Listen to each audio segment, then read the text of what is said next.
Hello সবাইকে, আমি সৌমি। আর আমার চ্যানেলের আরও একটি নতুন ব্লগে আপনাদের সবাইকে স্বাগত।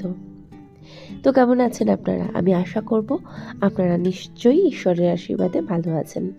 সকালের কাজকর্ম হয়ে গিয়েছিল আর এক চিলতে রোদ এসে পড়েছিল আমার এই ছোট্ট ডাইনিংয়ে।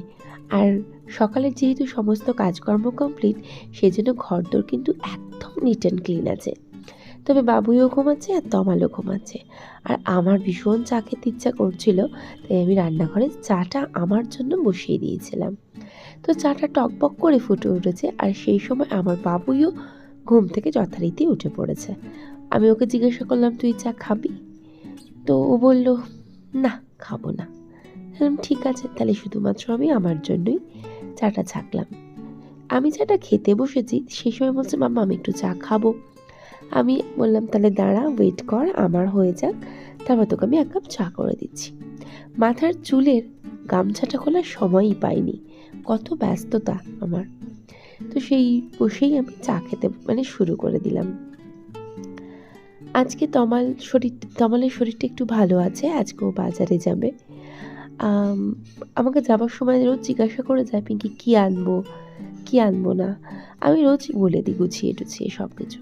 সংসারের দায়িত্বটা যেহেতু আমার ওপরে তমাল ছেড়ে দিয়েছে, তো সংসারের সমস্ত কিছু কোনটা কি লাগবে না লাগবে সেটা বলে দেওয়ার দায়িত্ব কিন্তু আমার।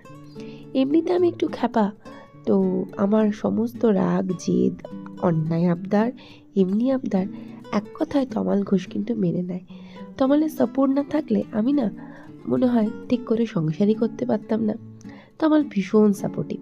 আর আমি খুব জোর গলায় একটা কথা বলি, এই জগৎ সংসারে আমার ঈশ্বরের পর আমাকে যদি কেউ ভালোবাসে, সেটা হচ্ছে তমাল ঘোষ।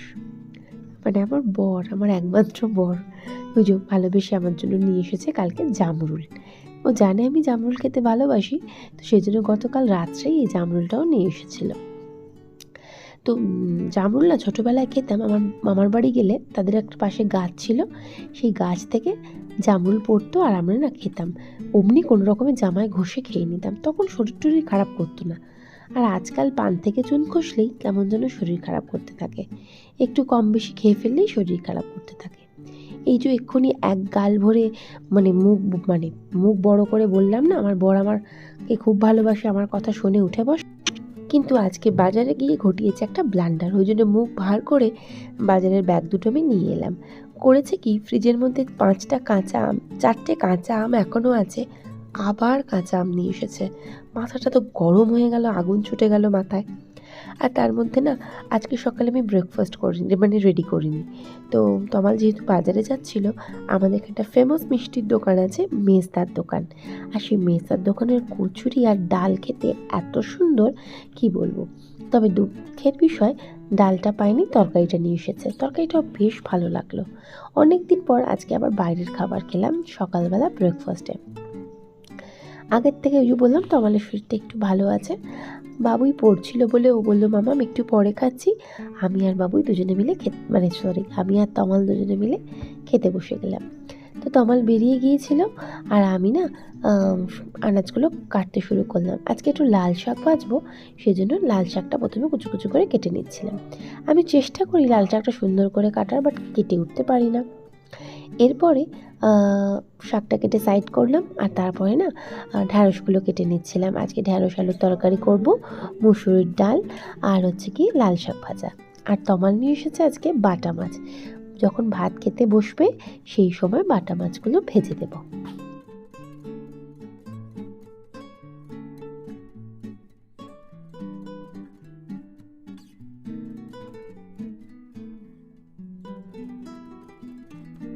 তো সব সবজিপাতি ভালো করে কেটে কুটে নিলাম।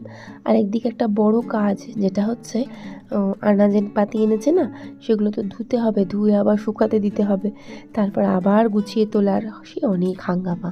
যেদিনকে বাজারে যায় সেদিনকে আমার অনেক কাজ থাকে।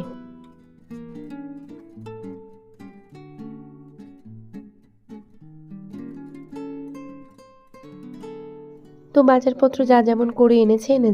আর ওই যে বললাম আজকে বাটা মাছ আনবে, তো সেই বাটা মাছও নিয়ে এসেছিল।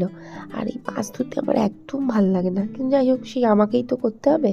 ভালো লাগুক না লাগুক সংসারের সব কাজ সেই পিঙ্কি শর্মাকেই করতে হয়, সেটাই স্বাভাবিক। যেহেতু আমি ভালোবাসি এই কাজগুলো করতে, তাই করেই থাকি। তো মাছগুলো ভালো করে পরিষ্কার পরিচ্ছন্ন করে নিলাম, আর এতে লবণ হলুদ মাখিয়ে নিচ্ছি এবার। তো লবণ হলুদটা ভালো করে মাখিয়ে নিয়ে আবার আপাতত ফ্রিজে তুলে দেবো।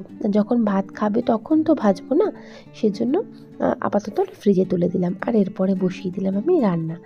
আর রান্না বলতে এটা না, একটুখানি পেঁয়াজ আর একটু বেগুন ছিল, সামান্য একটুখানি বেগুন ছিল, সেটা আজকে আমি শাকের সাথে ভেজে নেবো ভাবলাম।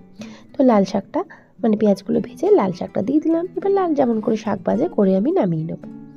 আর এরপরে আমি ডাল করব বলে পেঁয়াজটা না একটু সম্বর দিয়ে নিচ্ছিলাম। পেঁয়াজটা দিয়ে দিলাম, শুকনো লঙ্কাটা দিয়ে দিয়েছিলাম, আর এরপরে ডাল মানে সেদ্ধ করা ডালটাও দিয়ে দিলাম।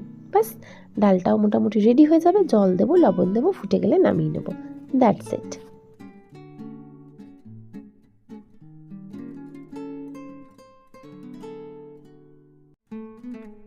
তো টক বগিয়ে ফুটে উঠেছে ডাল, আর এরপরে আমি বসিয়ে দিলাম ঢ্যাঁড়স আলুর তরকারিটা।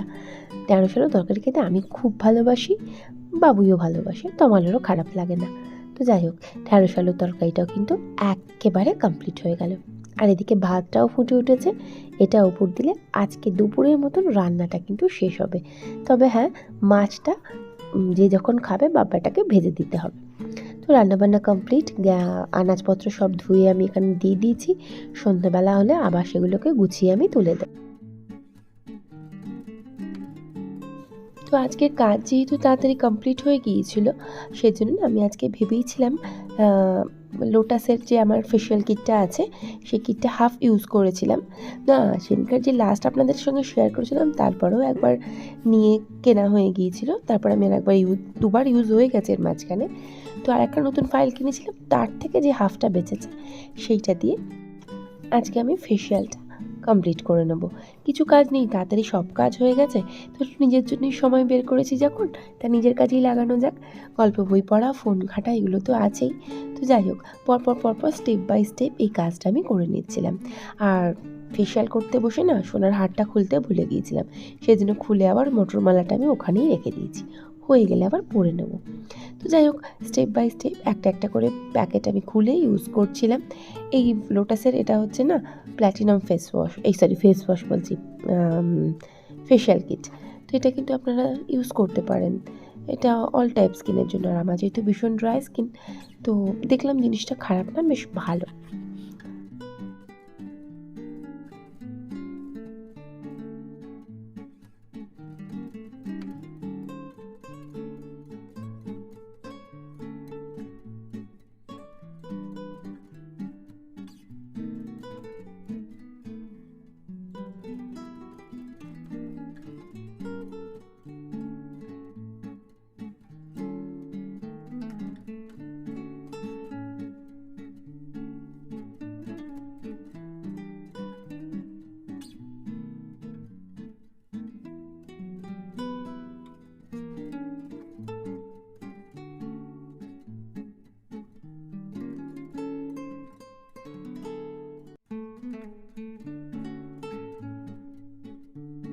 তো স্টেপ বাই স্টেপ প্রত্যেকটা 4টে না 5টা থাকে, 4টে মনে হয়।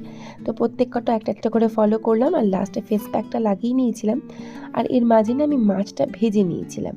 আর তারপরে বাবুই যেহেতু খাবে, খেয়েও পড়তে যাবে, সেজন্য মাছটাকে আরও একবার কড়কড়ে করে আমি ভেজে দিচ্ছিলাম। মাছ ভাজা কড়কড়ে না হলে তো মোটেই ভালো লাগে না। তো বাবু এবার খেতে বসবে, সেজন্য মাছটা ভেজে আমি একেবারে ওর থালার মধ্যেই তুলে নিলাম।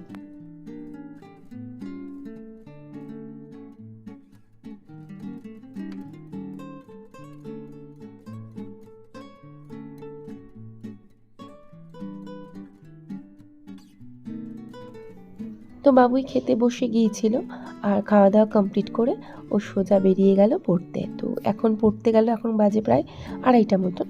এটা পড়ে আরও একটা পড়া আছে, তারপর বাড়ি ফিরবে, তারপর আবার একটা পড়া আছে। তো যাই হোক, উনি পড়তে চলে গেলেন। আর এরপরে না সন্ধ্যা নেমে গিয়েছিল। তো সন্ধ্যাবেলায় তোমাকে সন্ধ্যা দিতে যেতে হবে, তবে তার আগে একটুখানি নিজের স্কিন কেয়ার। বেশ সুন্দর হয়েছিল কিন্তু স্কিনের অবস্থাটা আমার, মানে ফেশিয়াল করার পর খারাপ না, মানে আমি বলবো নিতে পারেন আপনারা যদি আপনাদের স্কিন সাপোর্ট করে তো।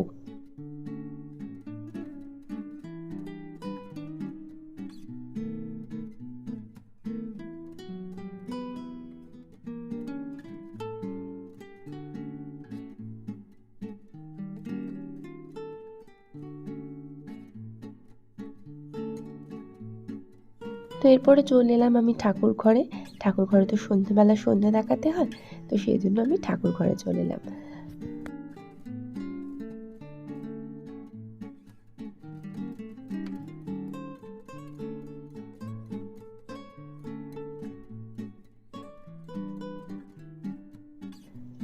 তো সংসারের মঙ্গল কামনায় আমরা অনেকেই অনেক কিছু করে থাকি, অনেক রুলস রেগুলেশন ফলো করে থাকি।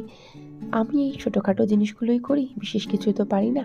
তাতেই যদি আমার ভগবান সন্তুষ্ট হয় তাতেই আমি খুশি। তো যাই হোক, সন্ধ্যে দেওয়াটা কমপ্লিট করলাম। আর দিয়ে এবার নিচে তো হাজারো কাজ আছে। আর গোপালের না চা মানে সিকিটা আর বাঁশিটা সরিয়ে নিলাম।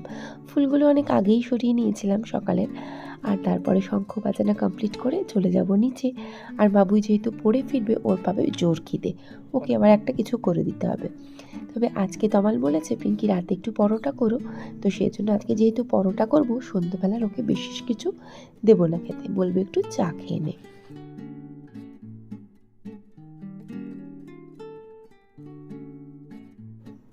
তো এরপরে সন্ধ্যে থেকে আমি নিচে চলে এলাম। আর সকালে যে আনাজগুলো এখানে রেখে দিয়েছিলাম সব শুকিয়ে গেছে, সব জল ঝরে গেছে। তো এবার প্রত্যেক কটা জিনিস বাস্কেটের মধ্যে আমি তুলে ফ্রিজের মধ্যে ভরে দেবো।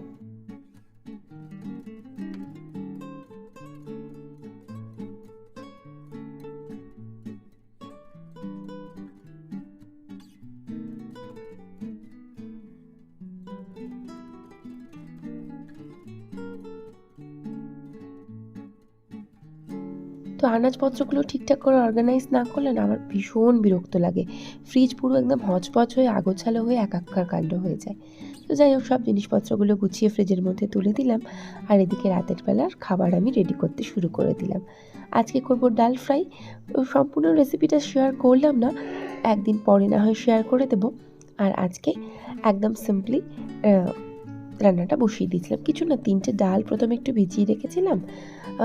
অড়হর ডাল, ছোলার ডালও দিতে পারেন, আর হচ্ছে গিয়ে মুগ ডাল আর মুসুরির ডাল অল্প করে দিয়ে ভিজিয়ে রেখেছিলাম। তারপর সেটা 3টে সিটি দিয়েছি। তারপর এদিকে মশলাটা কষিয়ে নিলাম, পেঁয়াজ, আদা, রসুন, টমেটো এই সমস্ত দিয়ে। আচ্ছা, আমি এর মধ্যে একদিন এটা শেয়ার করবো, এটা কিন্তু খুব ভালো লাগে রুটি বা পরোটার সাথে খেতে। তো ডালটা আমি প্রেশার কুকারে সিটি দিয়ে নিয়েছিলাম, আর ওই মশলাটা প্রেশার কুকারের মধ্যেই দিয়ে দিলাম। তো যাই হোক, একটুখানি জল দেবো, আর দিয়ে এটা ফুটতে শুরু করলে এর মধ্যে আমি একটু ঘি, একটু গরম মশলা, একটু কাসুরি মেথি আগেই দিয়েছিলাম, আর একটুখানি ধনেপাতা কুচি দিয়ে আমি এটা নামিয়ে নেব। খাবারটা কিন্তু সত্যিই খুব ভালো হয়, ডাল ফ্রাই বলে এটাকে। আপনারা কিন্তু যে কেউ এটা বাড়িতে ট্রাই করতে পারেন, রাতের বেলা রুটি, পরোটা, লুচির সাথে বেশ লাগবে।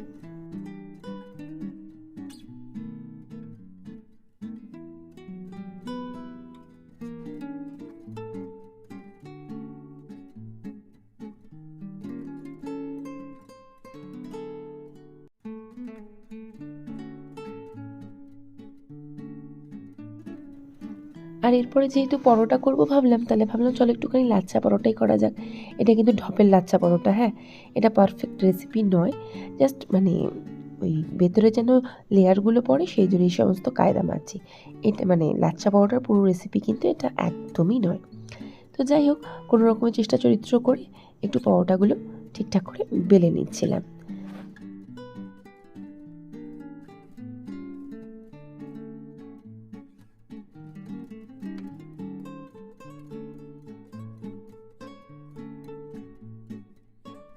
তো এর মধ্যে বাবুই দুবার ঘুরে গেছে, মামা খিদে পেয়েছে বলে গেছে। তো ওর জন্য একেবারে ভাবলাম করে নিই। আর তমাল তো রাতের বেলা আসবে, এলে তমালটা বা তমালকে আমি করে দেব। তো আপাতত আমার আর বাবুয়ের জন্য পরোটাগুলো বেশ লাল লাল করে ভেজে নিই।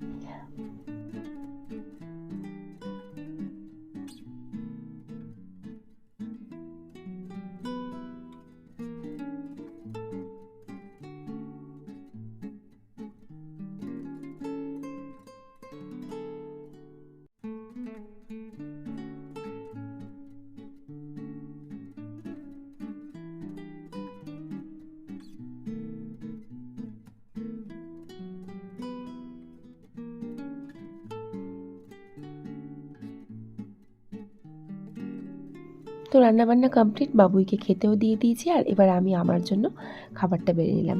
একটু পেঁয়াজের স্যালাড করলে রোজই ভাবি ভালো হতো, কিন্তু আলটিমেট আর করতে ইচ্ছাই করে না। তো আজকে শুধুমাত্র এই ডাল আর পরোটা, সেই লাগবে খেতে। শান্তিতে আমি এখন একটু খেতে বসে যাব।